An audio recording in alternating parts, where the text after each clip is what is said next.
day I heard a story about an elderly lady who every year on her birthday would wait for her children to come and visit. But every year they seemingly had some excuse. But nonetheless, she would prepare for them as if they were coming. Year upon year this happened. Sadness set in. And her young neighbor decided one particular year that he was going to do something which she was not aware of. And he contacted those children and told them that the mother had passed away. Well, all that busyness came to an abrupt halt. And those children found their way to their mother's home. She, of course, was delighted at their presence, but did not know what had actually brought them there. When she found out, her heart was broken, and justly so. They were more interested in attending upon her because of her passing than because of her living. This is sad. I knew a grandmother once who was celebrating her 90th birthday, and all she wanted was for her family to be there. 90 years old. And you know what? They didn't come. We'll come next year. We'll make something happen next year. We'll have a bigger party next year. Next year never came. They missed out. All she wanted was for them to come. Now, how many of us postpone visits, postpone phone calls, and find all the reasons in the world why we don't have the time? That's simply not true. It's not about time. I've discussed this before. Your time is your own. You're the author of what you do with that time.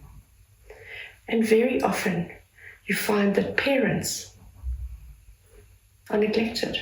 Grandparents are neglected. No heed is given to what they need, want, or what they would love to see or feel.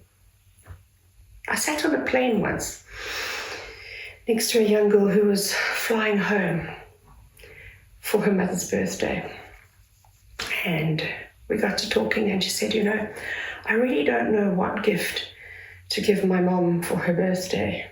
She said, last year, my two sisters organized a full body massage for my mother, which she clearly was not a fan of. And she said, how do you select that perfect gift? Do you have any ideas? She asked me. And I said to her, you know,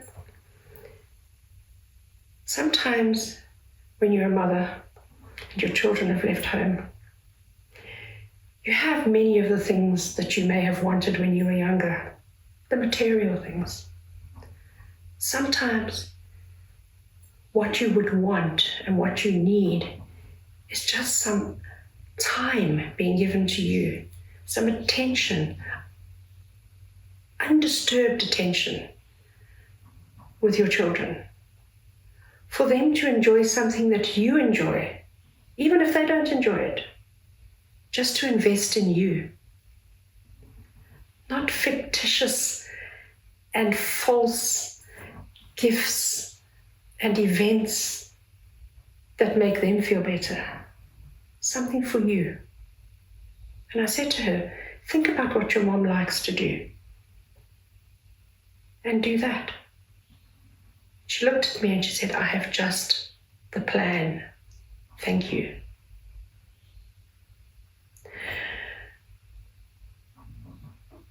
You know,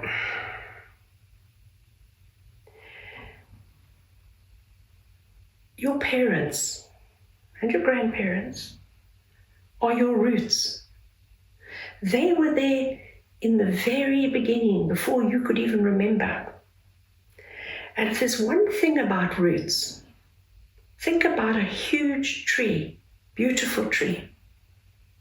What you don't see are the roots below the ground that are allowing that tree to stand upright. And that's where your parents fit in. They are those roots that are allowing you to be who you are today. Your grandparents, all of those that were with you in the beginning.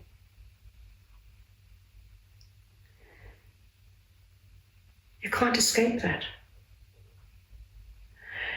And to me, the sadness is when children start counting the cost of a visit, or the cost of a phone call, or the cost of something that they may have given to a parent, because they forget what that parent may have gone through to get them where they are. Not complaining.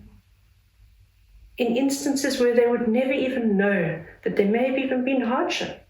Not everybody is affluent. Not everybody has a bottomless pocket.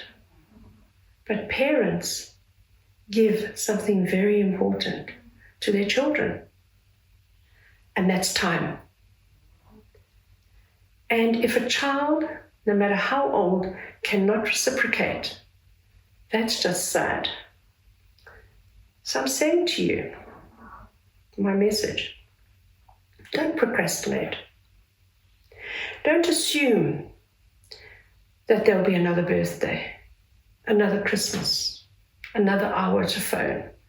You can do it next week, next month. It's a burden. Because you know what? Time doesn't wait.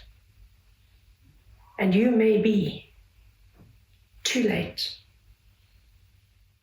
It's been such a pleasure to share this pause with you today. Remember, your voice matters. So don't forget to like, subscribe, and tap the bell for the next tea adjournment.